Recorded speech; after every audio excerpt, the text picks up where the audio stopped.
میت قبر میں رکھتے وقت، میت کو قبر میں رکھتے وقت یہ پڑھیں: بسم اللہ وباللہ وعلی ملت رسول اللہ۔ ترجمہ: میں اس کو اللہ کا نام لے کر اور اللہ کی مدد کے ساتھ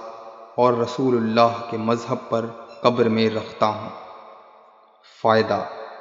دفن کے بعد قبر کے سرحانے سورہ فاتحہ یعنی الحمد شریف اور سورہ بقرہ کی شروع کی آیتیں مفلحون تک پڑھی جائیں اور پیروں کی طرف سورہ بقرہ کی آخری آیتیں آمن الرسول سے سورہ کے ختم تک پڑھی جائیں، اور تھوڑی دیر قبر کے پاس ٹھہر کر میت کے واسطے استغفار کریں اور اللہ تعالیٰ سے اس کے لیے دعا کریں کہ اسے فرشتوں کے سوال و جواب میں ثابت قدم رکھے۔ حسن